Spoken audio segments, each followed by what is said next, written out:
So I used a lot of the content from this video to make another video that I've since deleted. I just didn't like the way it turned out. So I'm redoing it because I want to point out a couple cool things that happened. So first right here, you'll notice I get the first eat. That carp comes over, eats it right there. Pull the hook back, cast back out. There it is. Drop it in. Watch him turn, eat again. So there's 2 eats from this carp. Okay, go back out. Zoom out so you can see the cast in again. So this is the same carp, okay?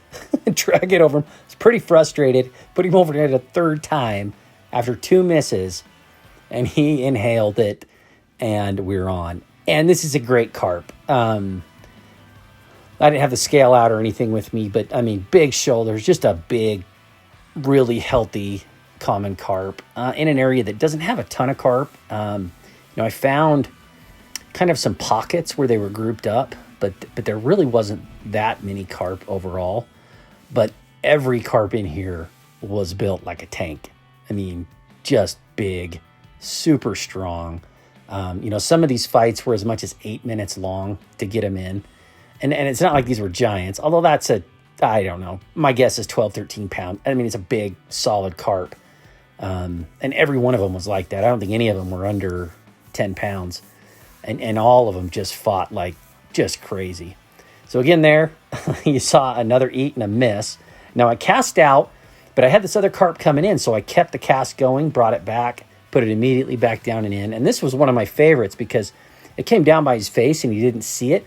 And then I gave it a little bit of a jig, and that triggered that predatory response that I've talked about in some of my other videos. When he saw that trying to move away from him, he turned and smashed it. And then again, we were on, and you can see how far he ran out, got out to about 75, 80 feet right away. And a long fight. I mean, obviously when I speed this all up, it doesn't seem that long, but I think this one was over 7 minutes to get this carp in. And he's another one that is just a giant, healthy, big shoulders. I mean, just everything about every one of these fish was just awesome, and everything you hope you find when you go out and fish for these fish. All right, so there he's netted, and then you get a look at him here. I mean, you can see sticking out of that net, and then look at he's a football. I mean, just like a giant football. Just great carp. All right, so this next one here, this is a really muddy area. I actually found more carp over here, but if I can avoid these kind of areas, I do. But this is kind of cool, as you'll see his tail move right there. That was him. I've talked about looking for indicators of when the carp eat. So he was in there already eating on something, but when I saw that tail tip up, that was the indicator that's probably onto my fly. Set the hook, and there we go. All right, so this is getting real late in the evening. Unbelievably difficult to see. I mean, from above, you can kind of see, but I mean, I barely could see this fish. So I made a cast out in front of him, kind of guessing on where his head was at, dropped it in. I couldn't even see him come forward and eat, but I was just trying to keep my line tight and give it little twitches there. He ate it. I set the hook. Again, he ran out to 70, 80 feet right away.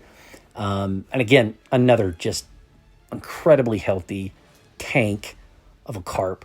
The only place I fished this year that had bigger carp was Blackfoot Reservoir in Idaho. And if you've never been out there, everybody that likes to fly fish for carp in the West, you should go visit Blackfoot Reservoir. I don't know. I mean, maybe the Great Lakes have better carp, and there's probably some areas, but like they're tanks up there.